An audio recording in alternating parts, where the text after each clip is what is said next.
a vida além da sepultura. Então vamos a mais uma pergunta ao espírito Atanagildo.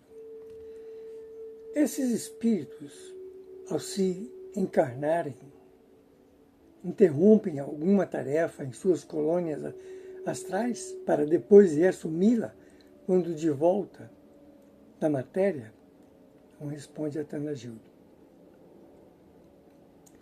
Algumas tarefas começadas nas metrópoles astrais podem ficar temporariamente interrompidas quando os seus responsáveis precisam se reencarnar para saldar os seus débitos passados com a Terra. Mas é certo que, após a desencarnação, por mais distantes que se encontrem, esses espíritos devem retornar à sua moradia astral, onde tanto podem ter deixado tarefas pessoais a terminar, como podem encontrar facilidades para prestar socorro e assistência aos seus descendentes e familiares ainda encarnados. Estes serviços são comuns em todas as coletividades espirituais que se situam sobre cada país ou povo terráqueo e que aceitaram a responsabilidade de assistir e proteger os nascidos e falecidos na região ou território de sua jurisdição. Bom, eu vou acrescentar aqui um comentário.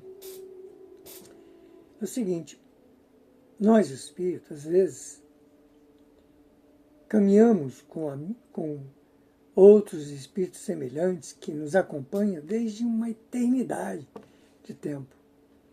Desde tempo que a gente não pode agora nem sonhar em rememorar. Não, também acontece isso.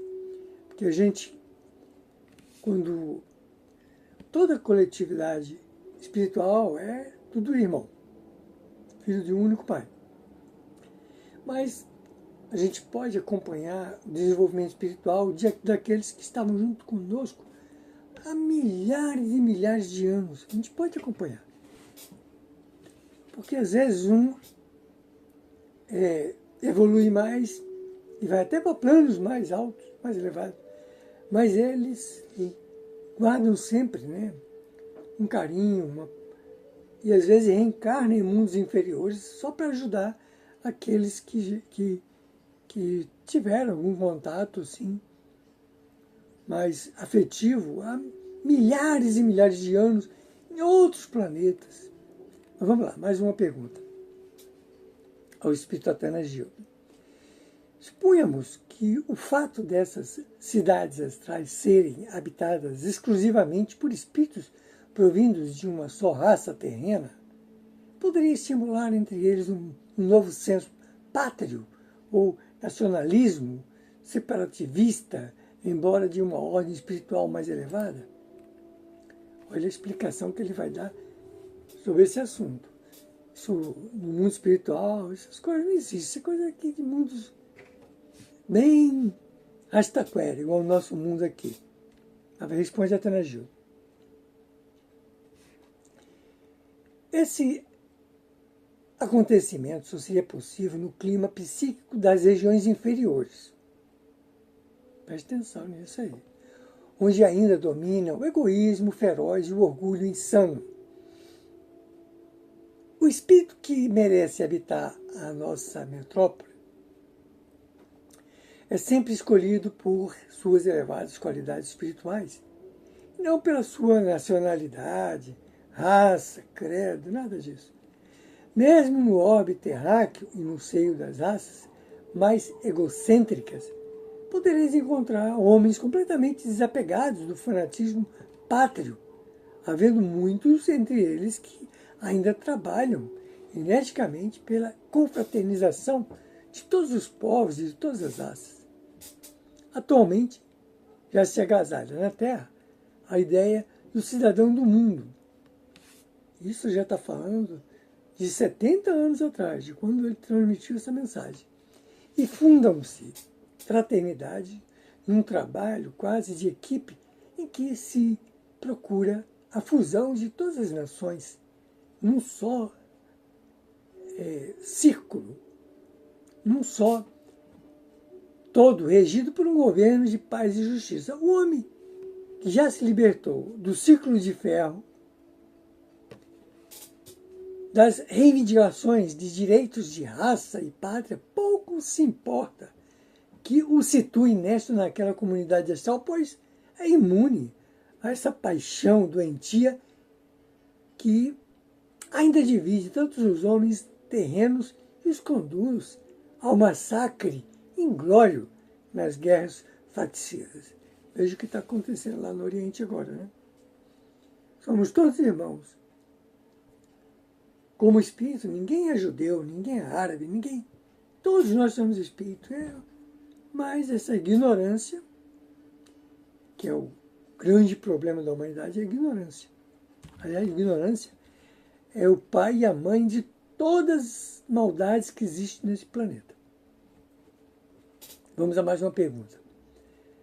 Refletindo sobre a existência desses agrupamentos astrais constituídos por espíritos provindos de um mesmo país, como no caso da metrópole do Grande Coração, formando um agrupamento de brasileiros, lembramos-nos de que, sendo assim, em planos mais elevados devem existir outras comunidades superiores responsáveis pela administração e o progresso das cidades de desencarnados situadas abaixo. Estamos certos?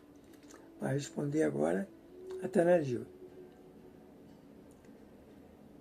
À medida que os espíritos se elevam para regiões mais puras ou mais altas, como melhor quiserdes conceituá-las, é óbvio que ingressam em coletividades de maior responsabilidade administrativa do planeta terráqueo.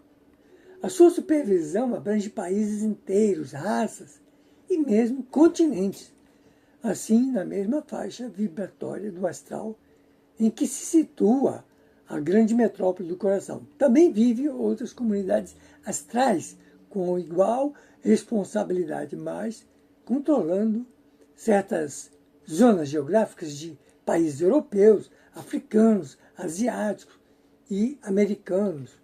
Igualmente acima, ainda dessa região superior, encontram-se as nações astrais de cada raça ou povo terreno, governada por espíritos responsáveis pela coesão e progresso das 5 principais raças que povoam os 5 continentes mais notáveis da Terra. Explicam-nos os espíritos sábios que a esfera mais alta ou mais íntima de todo o astral terráqueo já não é tão quintessenciada ou tão sutilíssima, que se desvanece como franja luminosa em torno do globo terrestre. E a sua aura alcança mais de metade da distância entre o vosso planeta e a Lua.